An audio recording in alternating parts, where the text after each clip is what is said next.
Olá, primeira série do ensino médio, sejam muito bem-vindos. E digo bem-vindos especialmente porque a gente tem que corrigir aí que apareceu o segundo ano do ensino médio, moda não é.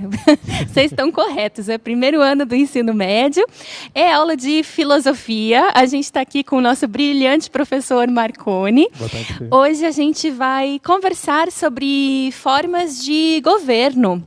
E aí, olha só o que aparece na telinha de vocês.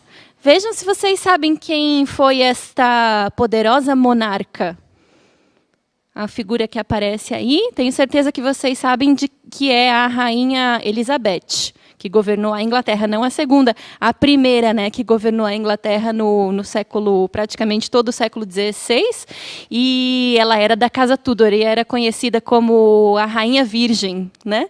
Então aparece aí a Rainha Elizabeth, daí já dá para a gente sacar um pouquinho do que a gente vai conversar hoje, né, Marconi? Com certeza. O conteúdo da aula é, portanto, introdução à filosofia política.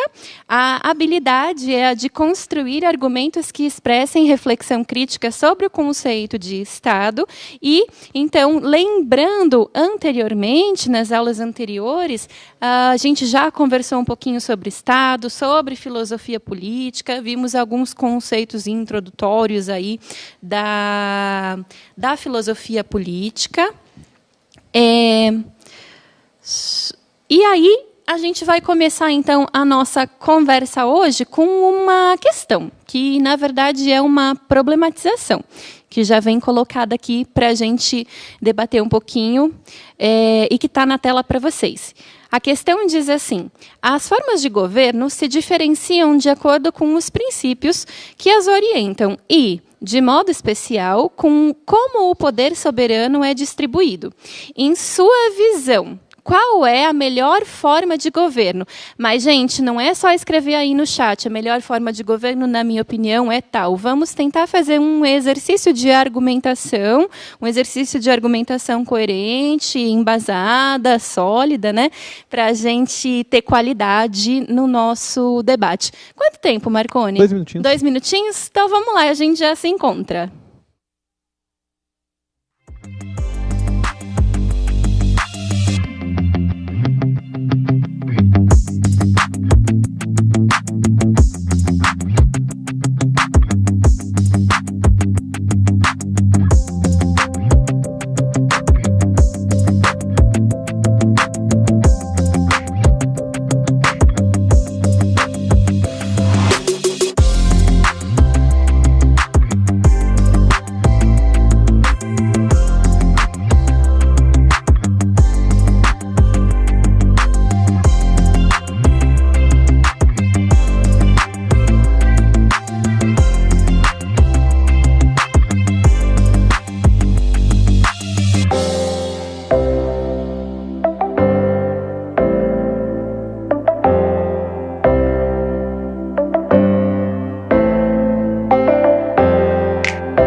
Marconi, vou te contar mais ou menos assim, fazer um resumo do que aconteceu aqui no chat. Maravilha. Apareceram principalmente 3 formas de governo citadas aqui pelo pessoal do chat, pelos nossos estudantes e os nossos professores que nos acompanham. Em primeiro lugar, apareceu com menos citações a anarquia. Interessante. Né? A professora Admir disse, a anarquia eu defendo porque é menos Estado, menos burocracia e mais chance para o indivíduo enquanto tal. Maravilha. Aparece a anarquia. Em segundo lugar, em citações, aparece a monarquia. Algumas pessoas afirmando que o período monárquico no Brasil era mais interessante de um ponto de vista organizativo, né? Agora, disparado, o que mais teve aqui citações foi a democracia. Algumas justificativas bem interessantes, todas indo por num mesmo sentido, né? Então, Gabriel diz assim, a democracia envolve o direito do povo, que é o nosso direito. A Ana Clara diz, defenda a democracia porque ela pode ser justa com todos. Sim. A Maria Luísa diz que o interessante da democracia, e é o que faz ela considerá-la a melhor forma de governo, é o fato de que está nas mãos do povo o direito de escolha. Sim. E o Nick diz que é a única forma de governo em que o povo tem voz. Bacana. Gente, quero agradecer, né, a colaboração de todos vocês. Especificamente aquela galera que comentou sobre a anarquia, defende a anarquia, ou quer conhecer um pouco mais sobre o governo anárquico, dá uma seguradinha aí, daqui a algumas aulas, acho que até a professora Maria Fernanda vai trabalhar com a gente aí o conceito de anarquia. Ou vocês podem também fazer uma pré-aula, já ir pesquisando, já ir estudando para enriquecer a aula que a Fê vai contribuir com a gente daqui a algumas semanas. Pessoal, antes da gente entrar no nosso assunto de hoje, que é especificamente falando de 3 formas de governo, eu quero só relembrá-los também de que a gente sempre traz uma sugestão de atividade para que vocês consigam desenvolver, seja uma avaliação, seja também uma forma de aprofundamento dos seus estudos. Então vai aparecer aí na tela para vocês, além do conteúdo, da habilidade e daqueles conceitos que a gente já trabalhou, a nossa primeira sugestão de atividade hoje. Nessa sugestão eu trago 3 tópicos, 3 possibilidades. Primeira delas, a gente poderia até colocar umas sugestões, na verdade, né, de atividade. Uma pesquisa biográfica sobre o Montesquieu, que é o pensador que vai embasar a nossa reflexão hoje. Uma pesquisa teórica sobre formas de governo, vocês citaram algumas aí, a anarquia, a questão da democracia, a monarquia, dentre outras.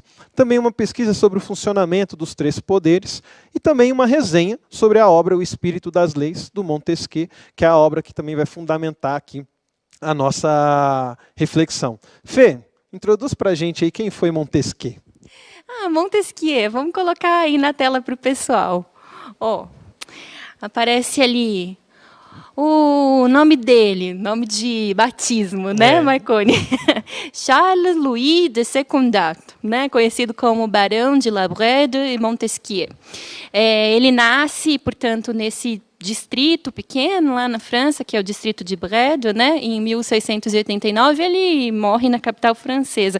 Na metade do século XVIII, em 1755, ele tem 2 obras que são muito debatidas, muito destacadas, apesar de não serem as únicas obras do Montesquieu, que são as Cartas Persas, de 1721, e o Espírito das Leis. Esse Espírito das Leis, gente, tenham em mente que vocês vão se deparar com essa obra ou com citações dessa obra muitas vezes no decorrer da vida de vocês, porque é realmente uma obra fundante e ela é escrita aí na metade do século XVIII. Quais são os conceitos que o Montesquieu apresenta no corpo teórico dele? O conceito de lei, de divisão de poderes e de formas de governo. Muito obrigado, Fê. Vocês viram aqui a estratégia, gente? Como meu francês está meio enferrujado, né, passei aqui para a Maria Fernanda fazer as honras para a gente. Só fazendo um comentário também a respeito das Cartas Persas, gente, é uma obra em que ele se utiliza de uma tática, digamos, muito interessante, onde ele apresenta a sociedade europeia, digamos assim, a partir da visão de um estrangeiro, que são os persas, né, que escrevem para o seu povo como que eles enxergam a nossa sociedade, a sociedade ocidental, e aí, nesse sentido, ao mesmo tempo, ele consegue tecer críticas para esta sociedade na qual ele está inserido, colocando essas críticas na boca, né, na voz, nas palavras de um estrangeiro. Então é uma tática que Montesquieu se utiliza muito interessante. Falado disso então, galera, a gente vai começar a conversar agora, primeiramente, sobre o conceito de monarquia. né? Esse termo aí que etimologicamente significa o governo, né? O exercício do poder por uma única pessoa.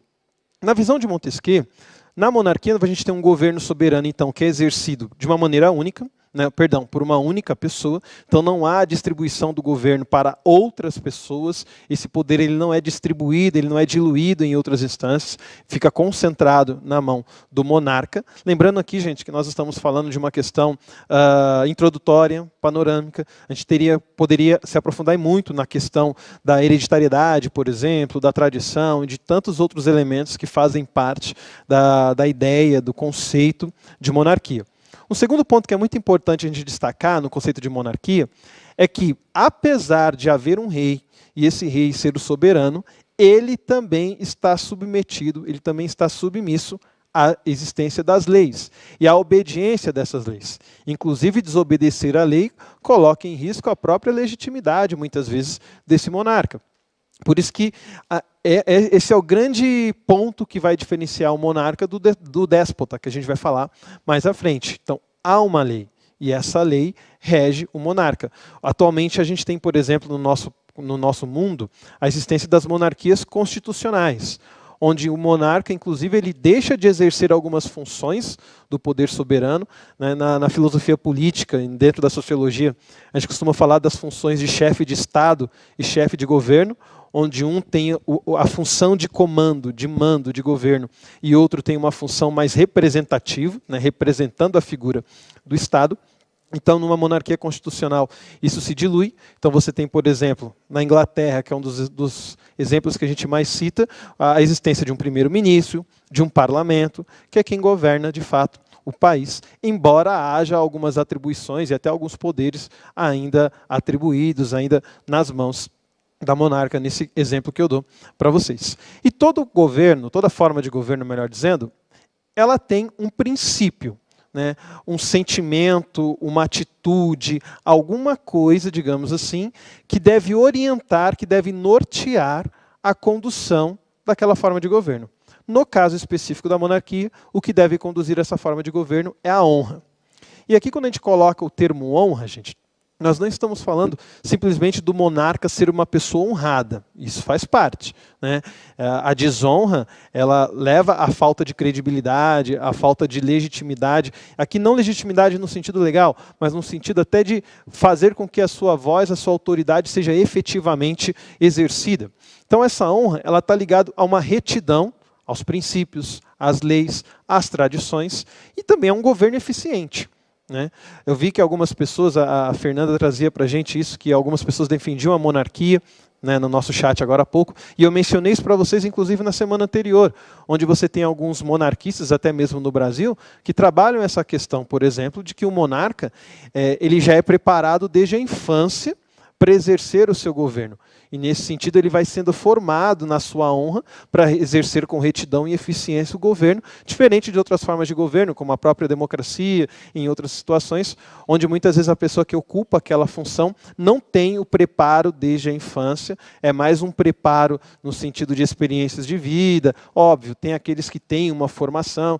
Nós temos, por exemplo, na história do Brasil, um dos mais famosos sociólogos, um grande e respeitável sociólogo na história do Brasil, que é o Fernando Henrique Cardoso. Então, há pessoas com gabarito, com formação, com instrução, né? Mas, via de regra, não é esse o princípio. Fê, quer contribuir? Quer falar? Por favor. Acho que por aqui está tudo tranquilo. Espero que para o pessoal esteja ficando claro mais ou menos assim qual é a ideia que o Montesquieu traz quando ele fala do tema da monarquia. E, pessoal, se vocês tiverem dúvidas, podem ir colocando aqui no chat que eu já vou trazendo para o professor Marconi aclarar aí as questões, tá bom? Perfeito. Lembrando também, gente, que a Fê ela consegue digitar no chat. Então, dependendo da pergunta de vocês, até ali no próprio chat, a Fê já consegue, dependendo da pergunta, obviamente, esclarecer a dúvida de vocês e a gente continuar caminhando aqui com a nossa aula. A segunda forma de governo que eu quero sinalizar para vocês é o governo republicano. Sempre lembrando que aqui nós estamos falando das formas de governo de acordo com essa obra, O Espírito das Leis, de Montesquieu. Semana passada eu citei para vocês uma diferenciação das formas de governo baseada em Aristóteles. Então nós temos outras formas de categorizar, de classificar a forma como um governo é exercido na sociedade. Pois bem, no governo republicano, o princípio fundamental já não é a honra. mas sim a virtude.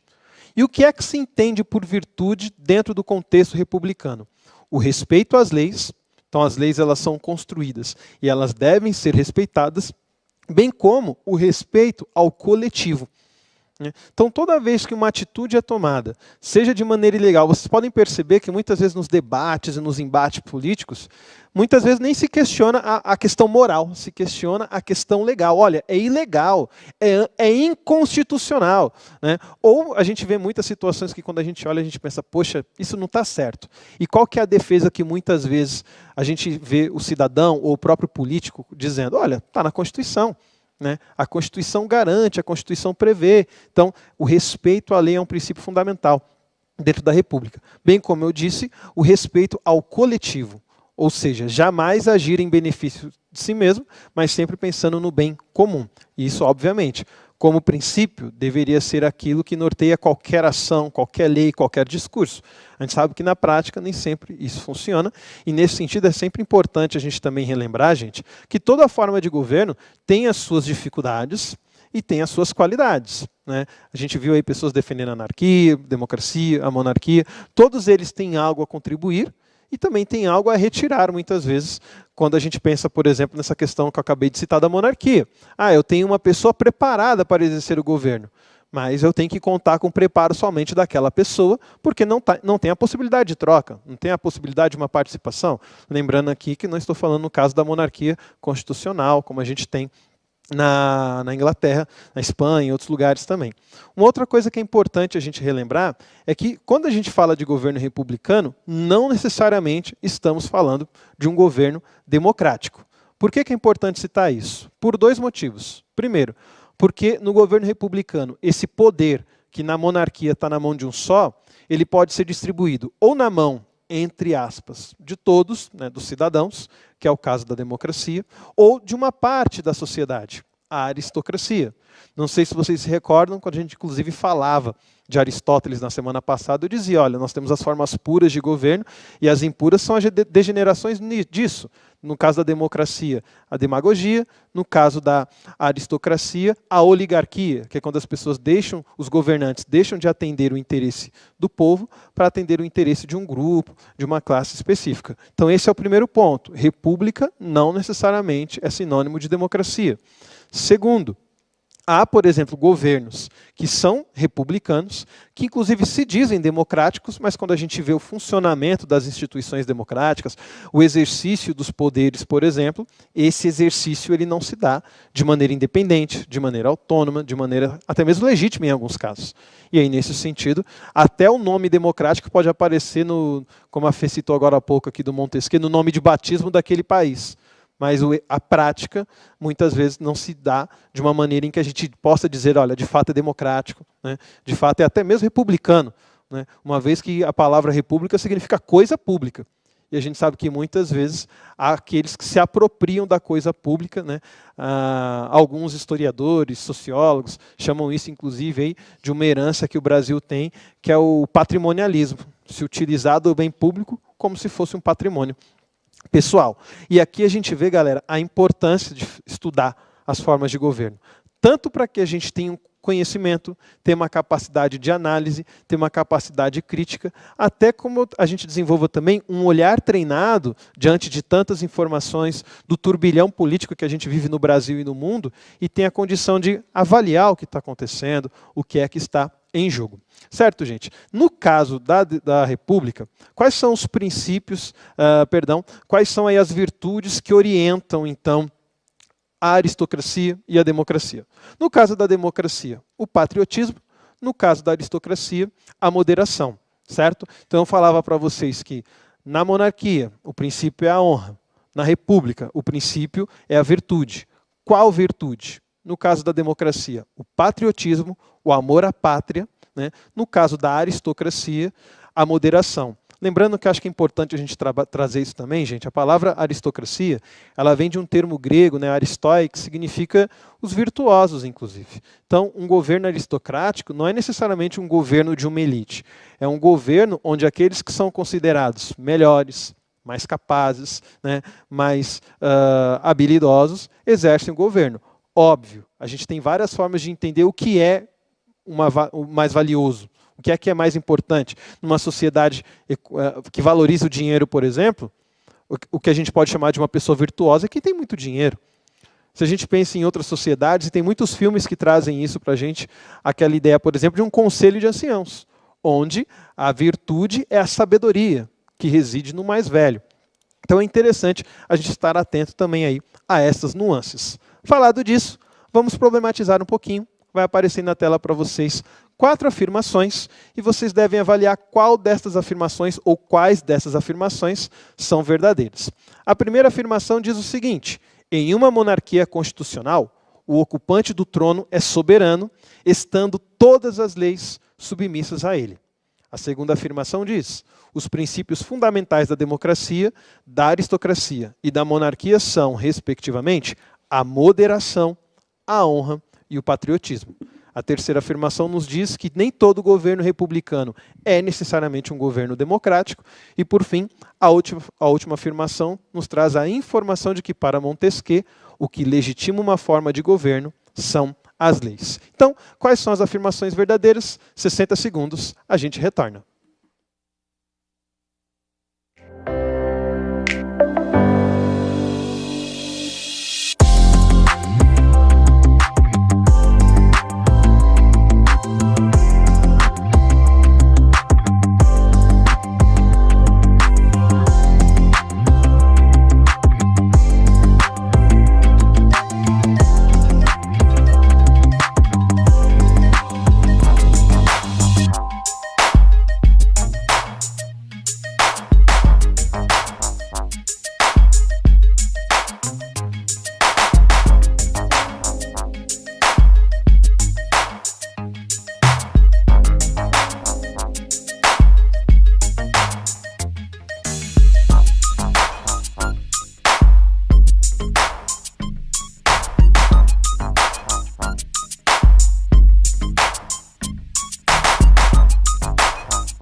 Obrigada, gente, pela participação de vocês aqui no chat. Marconi, antes de eu te contar quais foram as respostas que eles colocaram, é legal a gente trazer, assim, estava boa a discussão no chat, agora há pouco, o professor Marcelo falou assim, Marconi, só é difícil a gente conseguir falar em virtude no Brasil, sendo que a gente tem tantos políticos que não demonstram serem muito virtuosos e nem lá muito republicanos, né? Verdade, um Marcelo. Comentário Obrigado do professor Marcelo. Comentário.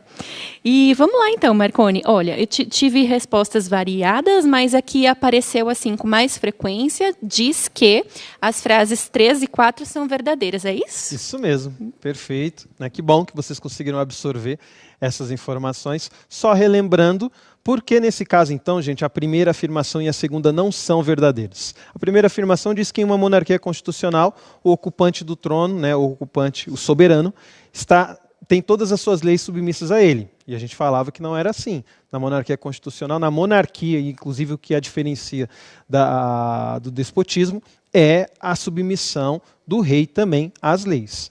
E a segunda afirmação diz que os princípios fundamentais da democracia, da aristocracia e da monarquia, respectivamente, ou seja, nesta ordem, seriam a moderação, a honra e o patriotismo. Quando, na verdade, o patriotismo se refere à monarquia, a honra se refere à monarquia e a moderação à aristocracia. Falado disso, nós vamos para uma outra forma de governo agora, a última que nós trabalharemos aqui hoje. Falamos de monarquia, falamos de república, agora vamos falar do governo despótico, ainda na visão de Montesquieu.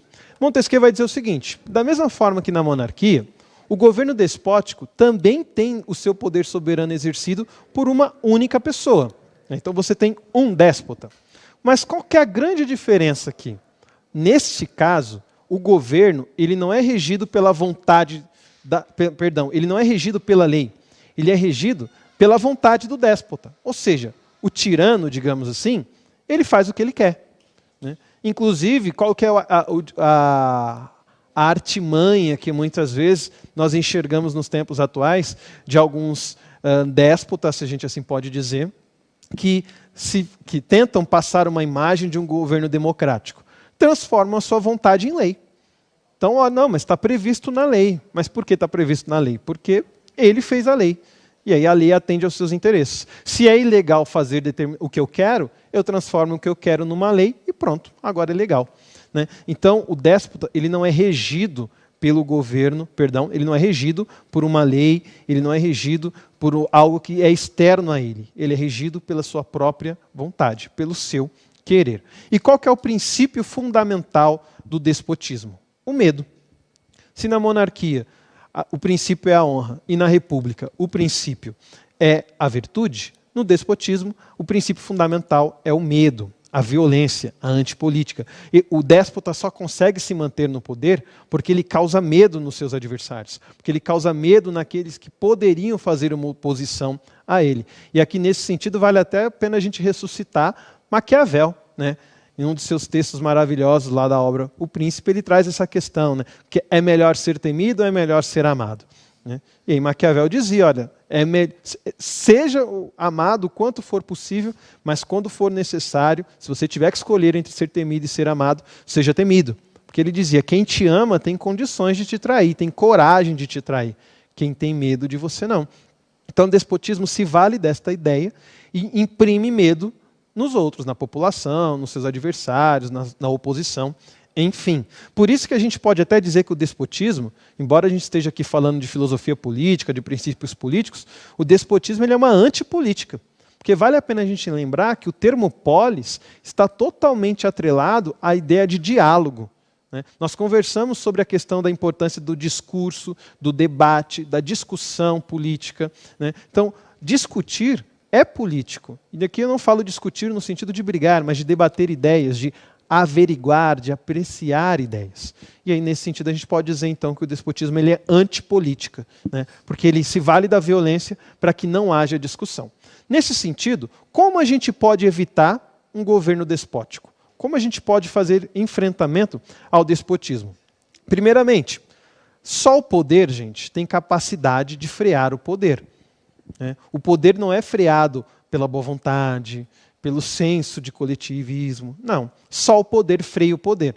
É daí que vem aquela organização que Montesquieu propõe de uma distribuição do poder soberano em 3 poderes. O poder de legislar, o poder de julgar e o poder de executar. Que num governo monárquico, por exemplo, sem ser o constitucional, está concentrado na mão do monarca. Bem como no caso do déspota, se concentra na mão de uma única pessoa. Então, a única forma de evitar o despotismo, a tirania, é que você tenha poderes que são autônomos, né? Então não são dependentes um do outro, né? Mas, ao mesmo tempo, possuem condição de frear um ao outro. Porque se eu não sou dependente, isso poderia me levar a fazer o que eu quero. E a gente cai no mesmo problema lá do despotismo, né? Ser regido pela vontade e não pela lei. Então é nesse ponto em que você estabelece os 3 poderes, legislativo, executivo e judiciário. Né? O executivo tem a função de executar, de fazer acontecer aquilo que é a demanda da população. O legislativo cria aquelas leis que são importantes para que tudo que seja feito com base na lei. E o judiciário julga quando a lei pode ou não estar sendo ali respeitada. Então é função do judiciário. Inclusive, a gente pode trazer aqui o Ministério Público, por exemplo, que tem essa função de ficar procurando, né, buscando situações onde a vontade da população, os anseios da população, melhor dizendo, não estão sendo ali atendidos. Nesse sentido, para que se evite o despotismo, a lei deve ser soberana. E é daí que nasce um outro princípio dentro da filosofia política, que é o constitucionalismo. Né? Então, se a gente for parar para analisar, a gente costuma falar que a democracia é o governo do povo. Mas quem governa, teoricamente falando, não é nem o povo, é a Constituição. Porque ninguém pode fazer nada sem estar sob o guarda-chuva constitucional, sem estar dentro daquilo que a nossa Constituição prevê. Para a gente se encaminhando para o final, eu quis trazer aqui para vocês uma contribuição, né, que vem da professora Marilena Chauí, onde ela fala da questão dos pilares da democracia. Né? Uma vez que a gente acabou de falar aqui sobre a questão do despotismo, né, e eu falava das formas da gente evitar isso, através de uma Constituição, de contrapoderes, né, o que a gente chama inclusive de sistemas de pesos e contrapesos, onde você vai limitando o poder do outro, ao mesmo tempo ao mesmo tempo dando uma autonomia. E aí é nesse ponto que vale a pena inserir aqui, então, aquilo que a Marilena Chaui vai dizer que são os pilares para que uma democracia seja de fato uma democracia. E esses pilares são o conflito, e aqui não é a guerra, tá? Não é no sentido de Thomas Hobbes, guerra de todos contra todos, mas o conflito de ideias. Né? Então, faz parte do ambiente democrático. Olha, eu concordo, eu não concordo, vem uma proposta, vem um e faz oposição àquela proposta, isso é democrático. Por isso que qualquer parte que queira impor a sua ideia não está respeitando um dos pilares, um dos princípios da democracia, que é a divergência. Segundo, a abertura, ou seja, transparência nos processos, nas ações, na execução, nas leis. Então, ter uma mídia que de fato cobre aquilo que acontece, que expõe. A gente sonha com uma mídia não tendenciosa, a gente sabe que é um pouco difícil muitas vezes disso acontecer, porque faz parte do cenário político a gente favorecer uma perspectiva, um ponto de vista que a gente possui. Né? Então, uma abertura da informação, acesso ao que acontece, e, por fim, rotatividade. Ou seja, ninguém exercendo as funções públicas de uma maneira perpétua, de uma maneira vitalícia, mas de tempos em tempos, trocando as pessoas, trocando aqueles que exercem determinadas funções, para garantir que grupos diferentes e demandas diferentes sejam atendidas. Afinal de contas, se a gente fica durante muitos anos com um determinado grupo, digamos, no poder, há uma tendência muito grande que esse determinado grupo atenda aos seus interesses e não aos interesses de outros grupos que também fazem parte do cenário democrático. Falado disso, gente, nós vamos trazer aqui mais uma atividade para a gente trazer no nosso chat. E essa atividade diz o seguinte: pensando na ideia de cidadania, a quem cabe fiscalizar a atuação dos governantes? Eu vou dar 60 segundos, galera, porque é um tiro curto. É só para vocês responderem em uma palavra, 2 palavras. Pensando na ideia de cidadania, a quem cabe fiscalizar a atuação dos nossos governantes? 60 segundos e a gente volta com a Fê.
Vamos lá, gente. Olha, Marconi, a gente tem quase um consenso aqui de que caberia a fiscalização, né, em relação à atuação dos governantes, caberia ao povo, à sociedade como um todo. Ah, que bacana, gente. Confesso que eu fico surpreso, porque eu estava até esperando que vocês trouxessem outras situações. Cabe ao Ministério Público, cabe aos próprios governantes, aos órgãos competentes. Então, parabéns por essa resposta de vocês. Afinal de contas, é muito importante a gente ter essa visão. Nós temos órgãos, nós temos instrumentos que têm como função fazer a fiscalização da atuação dos nossos governantes? Temos, mas isso também é um papel nosso. Né?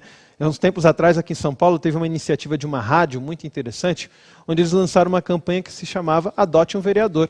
Né? Então, eles convidavam os ouvintes daquela rádio, olha, escolhe um vereador, seja aquele que você votou ou não, e acompanhe esse cara nas redes sociais. Quando tiver votação, vê lá o que está sendo votado e qual foi o voto dele, se ele se absteve. Veja quais são os projetos de lei que ele está propondo. Isso é muito bacana, gente, porque fiscalizar todo mundo é muito difícil. E isso faz muita diferença. Teve uma cidade no interior de São Paulo também, que agora eu não me recordo, onde os cidadãos montaram um grupo, e esse grupo começou simplesmente a ficar lendo edital da prefeitura. Tudo que a prefeitura colocava em edital, esse grupo começou a ler.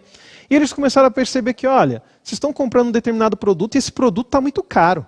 Né? Aqui na esquina você compra mais barato. E esse grupo começou uma atuação tão forte que eles criaram uma espécie de associação, tiveram uma ligação maior com a prefeitura, fizeram a prefeitura economizar bastante, e com essas economias eles conseguiram reformar escolas, conseguiram melhorar o salário do funcionalismo público. E isso não necessariamente significou gastar mais, significou gastar melhor. E quem fez isso foram os cidadãos, foi o povo. Então, óbvio, a gente espera dos órgãos competentes, mas também é função nossa fazer a nossa parte. O nosso tempo está curto, então tem uma segunda pergunta que vai aparecer na tela para vocês, mas a gente não vai abrir para que a Maria Fernanda e eu comente as respostas, mas eu acho muito importante vocês comentarem as respostas a essa pergunta no chat, porque na medida em que vocês mesmos vão respondendo e vão lendo, isso vai ampliando as nossas possibilidades. E essa pergunta ela diz o seguinte: como cidadãos podem fiscalizar as ações dos governantes a fim de que estes atuem do modo mais virtuoso possível? Repetindo, como cidadãos podem fiscalizar as ações dos governantes a fim de que estes atuem do modo mais virtuoso possível? Então, guardem essa perguntinha, podem ir respondendo aí no nosso próprio chat e podem ir lendo também no nosso próprio chat, e isso vai ampliando o nosso repertório de atuação. Só relembrando, gente, o que a gente estudou hoje aqui então. Nós falamos sobre formas de governo, monarquia, república e despotismo. Falamos sobre os pilares da democracia, conflito, abertura e rotatividade. E o que a gente vai estudar a partir da próxima aula? Os problemas do Estado brasileiro. Sugestões de aprofundamento que eu trago para vocês aqui hoje. Estudar um pouco sobre o personalismo na política. Esse é um conceito muito interessante que a gente não vai poder trabalhar aqui hoje, mas vale muito a pena vocês pesquisarem, estudarem um pouco sobre isso, ou até pedirem ao professor, ou você, professor, levar isso para a sala de aula. Falar sobre o papel dos partidos políticos. Isso também aparece na sociologia, em outros momentos, mas é uma coisa que é importante a gente entender qual que é o papel de um partido. E como se fazem as leis. Falado disso, gente, hoje nós vamos ter um momento especial aqui nas nossas aulas. A Fê sempre fala para a gente, inclusive, isso é mérito da Fê, essa hashtag filosofia no CMSP. E eu tenho certeza que ela vai gostar dessa surpresa, porque tem tudo a ver com as aulas que a Fernanda ministrou aí sobre a condição existencial do ser humano. Eu recebi o contato da professora Juliana Maratti, que é lá de Presidente Prudente, da Escola Estadual Antônio Fioravante de Menezes. E a Ju, ela fez um trabalho fantástico com seus alunos, e uma dessas alunas, a Maria Heloísa Amaral, lá da primeira série A do ensino médio, compartilhou esse trabalho dela conosco, trabalhando essa questão estética. E vocês vão receber, então, em primeira mão, essa construção, esse trabalho da professora Juliana e da Maria Heloísa. Com vocês. Do primeiro ano do ensino médio, e eu vou gravar um vídeo do poema Sapato e Vassoura. É uma atividade de filosofia ligada à introdução à estética. Sapato, o nosso melhor amigo. O sapato é nossa personalidade, onde nos encontramos de verdade. É como se ele sentisse onde devemos ir, o porquê e quando devemos estar lá. Sabe dos nossos gostos, qual roupa iremos usar, quando estamos cansados e não só de andar. Ele se sente acolhido quando calçamos, sente como se fosse nosso melhor amigo, que nos ajuda nos caminhos mais difíceis. Independente de qualquer coisa, ele vai estar lá para o colocarmos e assim nos sentiremos melhor. Agora o poema da vassoura. Vassoura voadora, por que não me leva para um lugar cheio de sonhos meus? Poderíamos viver em um mundo cheio de alegria, sem destruição e sem perseguição, contra a sua especialidade em voar. Isso é uma maravilha, mas as pessoas não entenderiam que seu olhar é belo e feliz, que você voar lindamente não significa que irá espalhar o mal. Pelo contrário, vem nos dar esperança de um mundo melhor. É isso. Maria Heloísa, parabéns pela sua atividade. Juliana, muito obrigado por ter entrado em contato conosco, ter trago essa atividade. Um abraço para toda a escola aí, Antônio Fioravante, o pessoal de Presidente Prudente. A gente agradece muito a participação de vocês. E saibam, gente, que isso tem tudo a ver com política. Porque política é se envolver, política é se expor. E a Maria Heloísa, a Juliana, e eu sei que muitos outros estão fazendo isso, se envolvendo e se expondo. Por isso, parabéns pela atividade de vocês. Lembrem-se, filosofia, hashtag filosofia no CMSP. Aqui eu me despeço. Passo a palavra para a Maria Fernanda, que também vai se despedir e falar da nossa avaliação, hein, Fê? Ah, é mesmo. Marconi, olha, quero te agradecer muitíssimo pela aula, quero agradecer muitíssimo aos nossos estudantes que têm sempre uma participação excelente no chat, ao toque especial que os professores trazem aqui, sempre com lembranças e referências excelentes que enriquecem também o nosso repertório, né? Eles trazem muitas dicas que a gente aproveita, então muito obrigada por isso. Fiquei muito muito feliz com a atividade que você trouxe para a gente ver. Receber as atividades é sempre muito legal, gente. A hashtag está aí para vocês usarem, Filosofia no CMSP. Tá bom? Então, eu deixo vocês com um grande, grande beijo. E a gente se encontra agora, não na próxima semana, no dia 3 de setembro. Um beijo para todos e não deixem de responder a nossa avaliação. Até mais!